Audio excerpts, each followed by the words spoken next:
আমি ছুটিটা কাটিয়ে চলে আসব। ঠিক আছে স্যার, ঠিক আছে।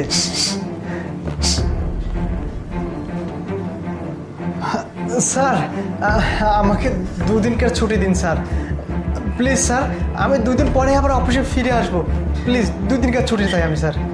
ঠিক আছে স্যার, আসসালামু আলাইকুম। আরে লিমা, কি এটা? স্যার আপনার বউয়ের পেটে কোনো বাচ্চা নেই, বেলুনটা ছিল, এই দেখেন। আরে ও আচ্ছা, তার মানে বেলুন দিয়ে আমাকে বোকা বানাচ্ছে না? ঠিক হ্যাঁ, আছে, স্যার। এদিকে আয়। শান্তা, শান্তা, শান্তা, কি ব্যাপার? আরে আস্তে ওঠো, বাচ্চার ব্যথা লাগবে।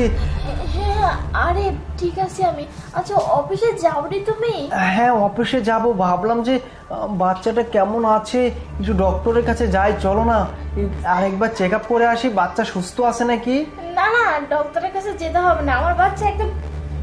দেখি দেখি, বাচ্চা বাচ্চা কই কই? কি ব্যাপার, আমার পেট কোথায় গেছে? এই যে তোমার পেট, এটাই তো তোমার পেট, তাই না? কি হলো, চমকে গেলে তাই না? আরে শোনো আমার, হ্যাঁ আরে টাকা দাও, তোমার বাচ্চা অসুস্থ, তোমার পেটের বাচ্চা নড়াচড়া কম করছে, চেক আপ করতে হবে। কত টাকা তোমাকে আমি দিয়েছি, হ্যাঁ এটাই ছিল তোমার প্রতি আমার এই বিশ্বাস। আরে তুমি ভাগ্য ভালো, আজকে লিমা আমাকে সবকিছু দেখিয়েছে, তোমার পেটের মধ্যে থেকে এটা ফুস করে টান দিয়ে বের করেছে। এদিকে কি করছিস? আরে আরে কি করছিস? কি করতেছিস তুই? লিমা কি, লিমা কি? হ্যাঁ তুই এতটা দিন ধরে আমার সাথে মিথ্যা নাটক করে আসতেছিস, এখন আমার লিমাকে ছাড়বি না? না, লিমাকে ছাড়ার আগে না তোকে আমি একদম শেষ করে দেব।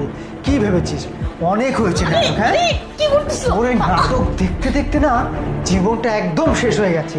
কখনো ভাবি না যে তুই এতটা ছলনাময়ী মানুষ। হ্যাঁ না আরে প্লিজ প্লিজ, দেখো তো যাওয়ার হয়ে গেছে, আমার অন্যায় হয়ে গেছে। আমার আসলে এরকম করে মিথ্যে কথা বলে টাকা নেওয়া একদম উচিত হয়নি। টাকা নিছিস ভালো কথা, কেন আমার সাথে প্রতারণার নাটক করলি? হ্যাঁ বললি যে তোর পেটে বাচ্চা আছে, কেন করছিস এমনটা বল? আর লিমা, আজকে লিমা তোকে অনেক ধন্যবাদ যে লিমা আমাকে এই কাজটা করার জন্য সাহায্য করেছে।